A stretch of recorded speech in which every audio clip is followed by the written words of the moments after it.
ஹல்லேலூயா. ஆண்டவருடைய நாமம் மகிமைப்படுவதாக. இந்த நாளிலேயும் இந்த கல்வாரி தியானத்துக்கு வருகை தந்திருக்கிற உங்கள் எல்லாரையும் இயேசுவின் நாமத்தில் வரவேற்றுக் கொள்கிறோம். இன்ற நாள் நம்ம இயேசு கிறிஸ்துவுடைய பாடு மரணத்தை தியானிக்க வந்திருக்கிறோம். இந்த வசனத்தை வாசித்தோம். 53ஆம் அதிகாரம் 10ஆம் வசனத்தை யாராவது ஒரு ஆள் வாசிங்களா? ஏசாயா 53:10. கர்த்தரோ அவரை நொறுக்க சித்தமாகி. சரி, போதுமா. பாருங்க, இந்த வசனம் சொல்லுது, கர்த்தரோ அவரை எதுக்கு சித்தமானாங்க? நொறுக்கங்கிற வார்த்தைக்கு அர்த்தம் என்ன இருக்கும்? கொஞ்சம் யோசித்து பாருங்களா. வேதம் சொல்லுது, பிதாவாகிய தேவன் குமாரனாகிய இயேசு கிறிஸ்துவை நொறுக்க சித்தமாகி அப்படின்னு சொல்லி வசனம் சொல்லுது. ஏன் பிதாவாகிய தேவன் இயேசு கிறிஸ்துவை நொறுக்க சித்தமானார்? இந்த நொறுக்கங்கிற வார்த்தைக்கு ஒரு அர்த்தம் சொல்லலாம். எப்படி சொல்லலாம்னா, அந்த பழைய காலத்தில் பார்த்திங்கன்னா காஃபி தருவாங்க. காஃபி தந்துட்டு என்ன சொல்லுவாங்க? ஒரு முறுக்கு கொடுப்பாங்க. என்ன செய்வாங்க? ஒரு முறுக்கை கொடுத்துட்டு அந்த முறுக்கை நம்ம என்ன செய்வோம்? நொறுக்கி உள்ளே போட்டு காஃபியில் குடிப்போம். சரிதானே? அப்போ நொறுக்கங்கிறது அந்த வார்த்தைக்கு அர்த்தம் என்னென்னா, உருக்குலைந்து போகிற மாதிரி, அதுக்கு உருவமே தெரியாது. அப்படி பிதாவாகிய தேவன் இயேசு கிறிஸ்துவை ஒப்பு கொடுத்தாருன்னு சொல்லி வேதம் சொல்லுது. பாருங்க, இந்த காரியங்களெல்லாம் யோசிக்கும்போது மனசுக்கு ரொம்ப சங்கடமாக இருக்கும். ஆமாம் தானே? இந்த காரியத்தை பார்த்து கொண்டு இருக்கும்போது எனக்கு ரொம்ப சங்கடமாக இருந்தது. ஒரு 2 வார்த்தையை உங்கள் மத்தியில் சொல்லிவிட்டு கடந்து போகலான் இருக்கிறேன். ஒரு வசனத்தை வாசிப்போம். ஆதியாகமம் 3ஆம் அதிகாரம் 15ஆம் வசனத்தை வாசிங்க. உனக்கும் ஸ்திரீக்கும் உன் வித்துக்கும் அவள் வித்துக்கும் பகை உண்டாக்குவேன். அவர் உன் தலையை நசுக்குவார், நீ அவர் குதிங்காலை நசுக்குவாய் என்றார். போதுமா? ஹல்லேலூயா. பாருங்க, வசனம் சொல்லுது, இயேசு கிறிஸ்து கல்வாரி பாடுகளை அனுபவிக்கிற இந்த திட்டம் என்னைக்கு போடப்பட்டதுன்னா, ஆதாம் பாவம் செய்த அந்த நாளிலே இந்த திட்டம் போடப்பட்டது. இயேசு கிறிஸ்து பரலோகத்திலேருந்து இறங்கி பிசாசின் தலையை நசுக்குவார் அப்படிங்கிற அந்த காரியத்தை உலக தோற்றம் முதல் மனுஷனை தேவன் உருவாக்குன அந்த காலம், ஆதாம் காலத்திலேருந்தே திட்டம் பண்ணப்பட்ட காரியம்தான். திட்டம் பண்ணப்பட்ட காரியம் ஒரு 4000 ஆண்டுகள் கடந்தது.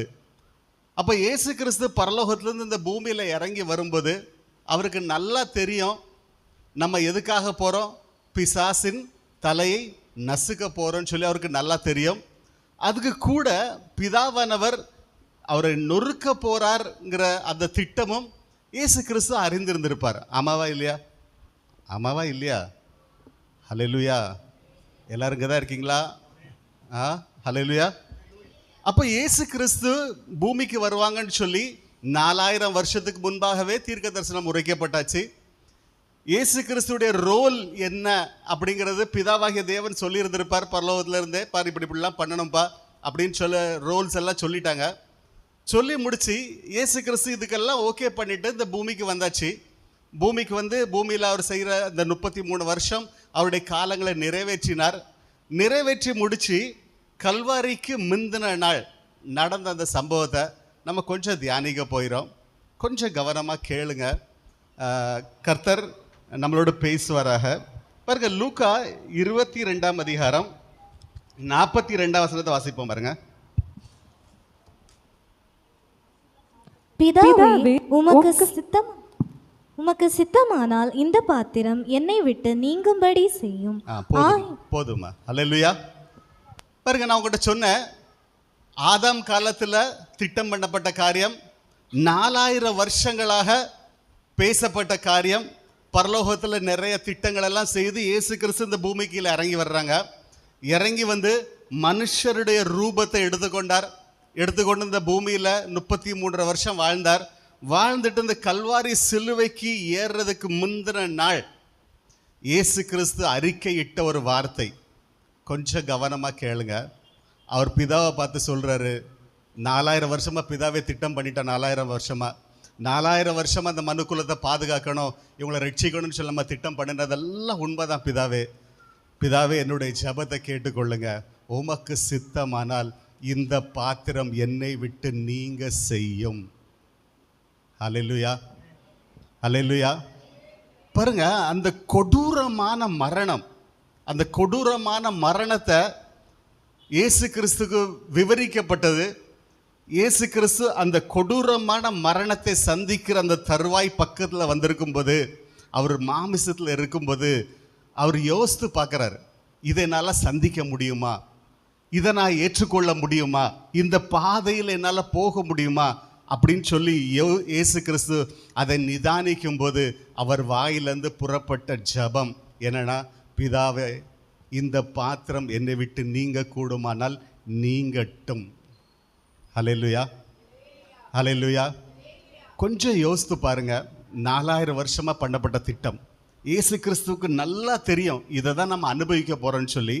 ஆனால் அந்த அனுபவிக்கிற அந்த நேரம் பக்கத்தில் வரும்போது, நாம் நொறுக்கப்பட போகிறோம், உடைக்கப்பட போகிறோம், சுக்கு நூறாக மாற போகிறோன்னு தெரிஞ்ச உடனே அவருடைய மனநிலை எப்படி இருந்துன்னு பாருங்க. அப்போ அவர் சந்திச்ச அந்த மரணம் வந்து ஒரு லகுவான மரணமா, மோசமான மரணமா? ஹல்லேலூயா, ஹல்லேலூயா. இயேசு கிறிஸ்து வந்து தேவன், சரிங்களா? இயேசு கிறிஸ்து வந்து தேவன், நம்மளை நேசிக்கிறார், நம்மளை பாதுகாக்க விரும்புகிறார், நமக்காக இந்த பூமியில் இறங்கி வந்தார்.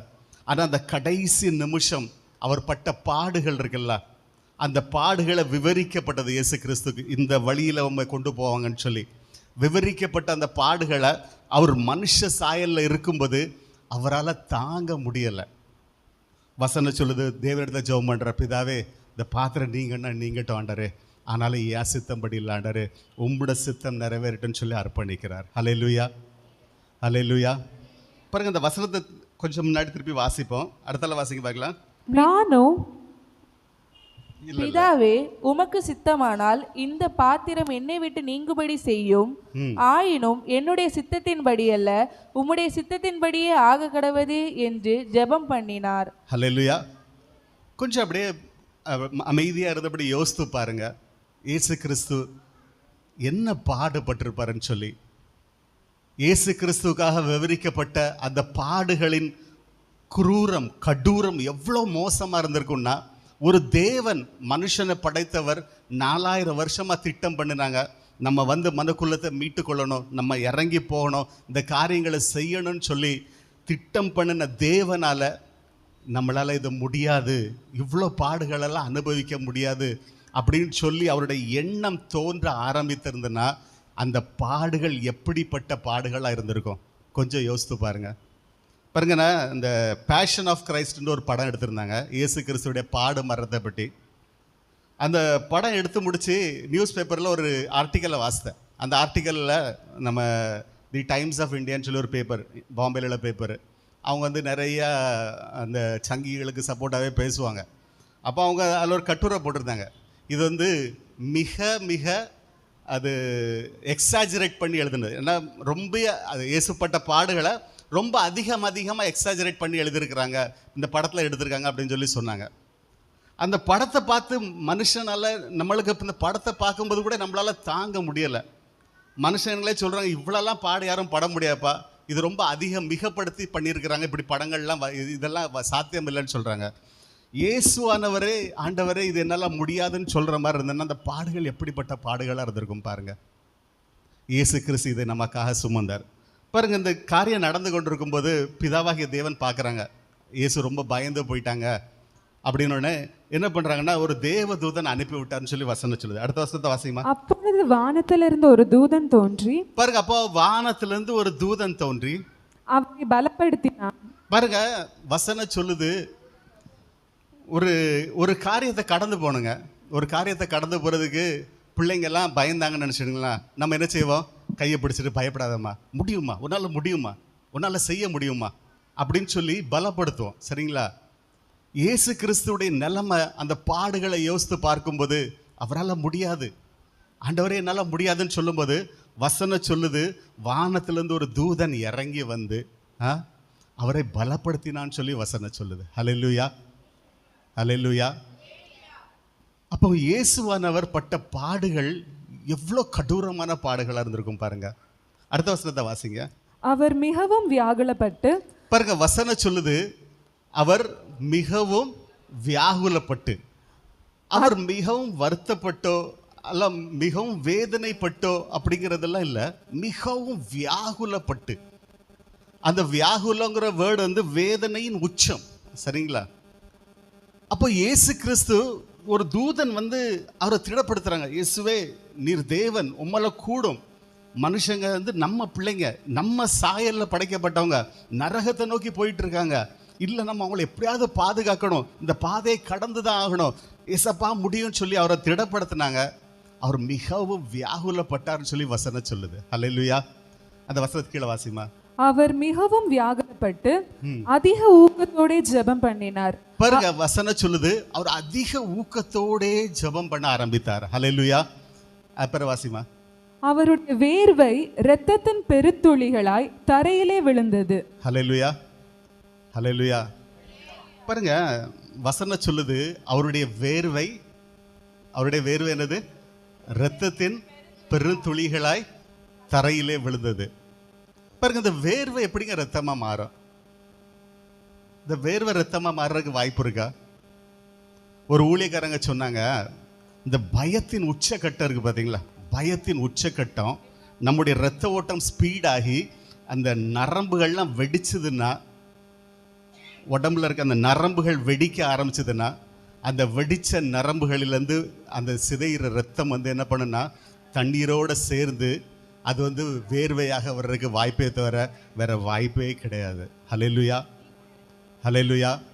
அப்போ ஏசப்பா கடந்து வந்த அந்த பாதையை யோசித்து பாருங்க. அவர் பிதாவை பார்த்து சொல்றாரு, பிதாவே என்னால் முடியாது பிதாவேன்னு சொல்றாரு. உம்முடைய சித்தம் நிறைவேறட்டுன்னு சொல்றாரு. அந்த பயத்தில், அந்த பயம் அவரை அவ்வளோ மேற்கொண்டு இருந்தது. உடம்புல இருக்க நரம்புகள் எல்லாம் தெறிக்க ஆரம்பிச்சது. உடம்புல இருக்க ஒவ்வொரு நரம்புகள் தெரிச்சு அந்த இரத்தங்கள் என்ன பண்ணுதுன்னா வேர்வையாக வெளியில வந்ததுன்னு சொல்லி வசனம் சொல்லுது. ஹல்லேலூயா. பாருங்க, நல்லா யோசித்து பாருங்க. வானத்தையும் பூமியை படைச்ச தேவன் அவர். அவருக்கு இதெல்லாம் படுறதுக்கு தேவையே இல்லைங்க. அவர் இந்த உலகத்தை படைத்தார், ஒரு வார்த்தையில் அவர் படைத்தார். அவரால் செய்ய முடியாத காரியம் ஒன்றுமே கிடையாது. ஆனால் இயேசு கிறிஸ்து இந்த பாடுகளின் பாதையில் நடந்து வந்தார். எதுக்கு வந்தார் தெரியுமா? ஒரு வசனத்தை வாசிப்போம். ஏசாயா 53ஆம் அதிகாரம் 4ஆம் 5ஆம் வசனத்தை வாசிப்போம். மெய்யாகவே அவர் நம்முடைய பாடுகளை ஏற்றுக்கொண்டு. போதுமா? பாருங்க, இயேசு கிறிஸ்து இந்த பாதையிலே நடத்தப்பட்டதுக்கு ஒரே ஒரு காரணம் யாருன்னா, மெய்யாகவே அவர் நம்முடைய பாடுகளை ஏற்றுக்கொண்டு. ஹல்லேலூயா. யாருடைய பாடுகளுங்க ஏற்றாங்க? யாருடையது? நம்முடைய பாடுகளை ஏற்றுக்கொண்டார். வசனம் சொல்லுது, கல்வாரியில் ஆண்டவரே என்னால் முடியாதாப்பா, ஏசப்பா என்னால் முடியாதப்பா அப்படின்ட்டு கதறின அந்த கதறல் யாருக்காகனா நமக்காக கதறினான்னு சொல்லி வசனம் சொல்லுது. ஹல்லேலூயா. இந்த பூமியில் நம்ம பண்ணின தவறுகளுக்கு நமக்கு ஒரு சில பாடுகள் வைக்கப்பட்டிருந்தது. அந்த பாடுகளை நாம தான் சுமக்கணும், சரிங்களா? அந்த பாடுகளை நம்ம தான் சுமக்கணும். ஆனால் வசனம் சொல்லுது அந்த பாடுகளை நமக்காக கல்வாரி சிலுவையில் அவர் மேல் சுமக்க பண்ணினார். ஹல்லேலூயா, ஹல்லேலூயா. நான் பண்ணின தப்புக்கு நான் தண்டனை அனுபவிக்கணுங்க. நான் பண்ணின தப்புக்கு நான் தண்டனை அனுபவிக்கணும். ஆனால் வசனம் சொல்லுது நான் பண்ணின தப்புக்கு இயேசு தண்டனையை சுமந்தார்னு சொல்லி வசனம் சொல்லுது. ஹல்லேலூயா. வசனத்தை வாசிமா. மெய்யாகவே அவர் நம்முடைய பாடுகளை ஏற்றுக்கொண்டு. பாருங்க, நம்முடைய பாடுகள், அந்த அவர் அன்னைக்கு தண்டிக்கப்பட்டதுக்கு காரணம், அவர் அன்னைக்கு அடிக்கப்பட்டதுக்கு காரணம் நம்முடைய பாடுகளை ஏற்றுக்கொண்டார், நம்முடைய துக்கங்களை சுமந்தார். நம்முடைய துக்கங்களை சுமந்தார். ஹல்லேலூயா. போதுமா? இன்னைக்கு எத்தனையோ காரியங்களுக்காக நம்ம துக்கப்பட வேண்டியது அவசியமா இருக்கிறது. நம்முடைய முந்தின வாழ்க்கையின் காலத்தினால துக்கங்கள் நம்மை சூழ்ந்திருக்க வேண்டியது இருந்தது. ஆனால் வசனம் சொல்லுது, கல்வாரி சிலுவையில் 2000 வருஷங்களுக்கு முன்பாக நான் என்னென்ன பாடுகள் சுமக்கணுமோ இயேசு சுமந்து தீர்த்தார். என்னுடைய வாழ்க்கையில் என்னென்ன துக்கங்கள் வரணுமோ அந்த துக்கங்கள் எல்லாம் இயேசு கிறிஸ்துடைய வாழ்க்கையில் வந்ததுன்னு சொல்லி வசனம் சொல்லுது. அப்போ கல்வாரி யாருக்காக சுமந்தாருங்க? எனக்காகன்னு சொல்லுவோமா? கல்வாரி யாருக்காக சுமந்தாங்க? எனக்காக சுமந்தாங்க. ஏன்னா என்னுடைய பாடுகளின் நிமித்தம், என்னுடைய துக்கங்களின் நிமித்தம். அடுத்தால வாசிமா. நாமோ அவர் தேவனால் அடிபட்டு வாதிக்கப்பட்டு சிறுமைப்பட்டவர் என்று எண்ணினோம். நம்முடைய மீறுதல்களின் நிமித்தம் அவர் காயப்பட்டு. போதுமா? பாருங்க, வசனம் சொல்லுது, எல்லாரும் என் கூட சொல்றீங்களா? நம்முடைய மீறுதல்களின் நிமித்தம் அவர் காயப்பட்டு. ஹல்லேலூயா. யாருக்காக காயப்பட்டாருங்க? பிதாவே என்னால முடியாத பிதாவே, பிதாவே என்னால முடியாத பிதாவே அப்படின்னு சொல்லி அந்த கெஞ்சின ஜெபம், அந்த வேதனை, அந்த வேதனைக்கு காரணம் யாருன்னா நாம தான் காரணங்க. நான் தான் காரணம். ஒரு காலத்தில் பாவியா வாழ்ந்துக்கிட்டு இருந்தேன். இயேசுவை ஏற்றுக்கொண்ட பிறகு கூட பாவங்கள் செய்திருக்கிறேன். அப்போ எனக்காக பாடுபட்டார். ஒரு தப்பு செய்தோன்னா அந்த தப்புக்கு அதுக்கு ஒரு இது ஒன்று செஞ்சுதான் ஆகணும். இயேசு கிறிஸ்து நமக்காக பாடுபட்டார். வசனம் சொல்லுது, நம்முடைய மீறுதல்களின் நிமித்தம். நம்ம மீறி நடக்கிறோம்ல, தேவன் செய்யக்கூடாதுன்னு சொன்னதை மீறி நம்ம நடந்தோம்ல, தேவன் இதை செய்யாதங்கன்னு சொன்ன காரியத்தை நம்ம மீறி நடந்தோம்ல, நம்முடைய மீறுதல்களின் நிமித்தம் அவர் காயப்பட்டார். சந்தோஷமா ஏற்றுக்கொள்ளலைங்க. அது சுலபமான ஒரு வழி அல்ல. அவரை கடந்து வந்த பாதை ரொம்ப லேசான பாதை இல்லைங்க. நம்மளை பரலோகத்துக்கு கொண்டு போய் சேர்க்கணும்னு சொல்லி அவர் பட்ட பாடுக்கு கணக்கே கிடையாதுங்க. வசனம் சொல்லுது, நம்முடைய மீறுதல்களின் நிமித்தம் அவர் காயப்பட்டார். வாசிமா. நம்முடைய அக்கிரமங்களின் நிமித்தம் அவர் நொறுக்கப்பட்டார். பாருங்க, வசனம் சொல்லுது, நம்முடைய, கூட சொல்லுங்களா, நம்முடைய அக்கிரமங்களின் நிமித்தம் அவர் நொறுக்கப்பட்டார். முதல்ல சொல்லப்பட்ட நொறுக்கி போட்ட போல நொறுக்கினதுக்கு காரணம் என்னன்னா அக்கிரமங்கள். நம்முடைய வாழ்க்கையில நம்ம இயேசுவை ஏற்றுக்கொள்றதுக்கு முன்பாக செய்த அநேக அக்கிரமங்கள், இயேசுவை ஏற்றுக்கொண்ட பிறகு கூட செய்திருக்க அக்கிரமங்களின் நிமித்தம் நாம பரலோகத்துக்கு போகணும்னு சொல்லி அந்த தண்டனையை அவர் ஏற்றுக்கொண்டார். ஹல்லேலூயா, ஹல்லேலூயா. பாருங்க, நம்ம ஒரு தப்பு பண்ணுனா அதுக்கு ஒரு பிராயசித்தம் பண்ணி ஆகணுமா கூடாதா? பண்ணி தான் ஆகணும். நம்ம பண்ணின தப்புக்கு நம்ம ஒரு பிராயசித்தம் பண்ணி ஆகணும். வசனம் சொல்லுது, நாம பண்ண தேவையில்லைங்க, இயேசுவானவர் நமக்காக செய்தார். ஹல்லேலூயா, ஹல்லேலூயா.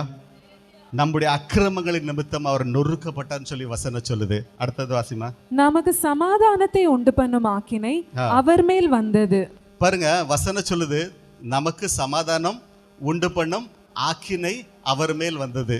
நமக்கு சமாதானம்னா சமாதானம் இல்லைங்க, நமக்கு பிதாவோட ஒரு ஐக்கியம், ரீகன்சிலியேஷன். பிதாவுக்கு நம்ம போக முடியாது, பிதா கிட்டலாம் நம்ம போகவே முடியாது. நாம பிதாவோட ஐக்கியப்படுறதற்காக அந்த தண்டனையை அவர் ஏற்றுக்கொண்டார் அப்படின்னு சொல்லி வசனம் சொல்லுது.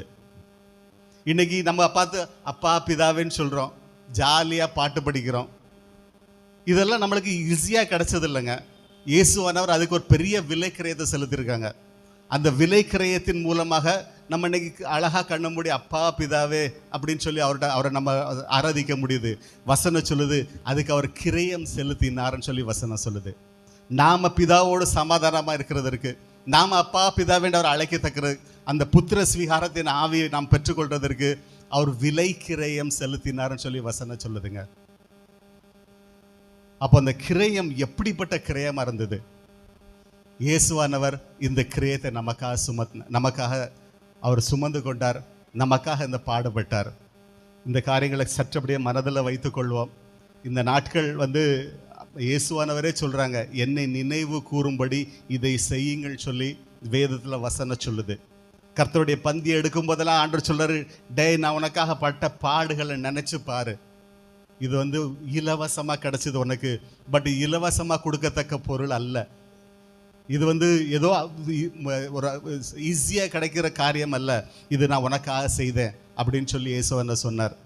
ஸோ இயேசுவனர் நமக்காக அந்த பாடுகளை பட்டார். அந்த பாடுபட்ட தேவன் கல்வாரி சிலுவையில் ஏறின பிறகு அவர் சொன்ன வார்த்தைகளை இப்போ நம்ம தியானிக்க போயிடும். இன்னும் தேவனுடைய சமூகத்தில் ஒருமனப்பட்டு இருப்போம். கர்த்தர் தாமே இந்த வேலையை ஆசீர்வதிப்பாராக. ஆமென்.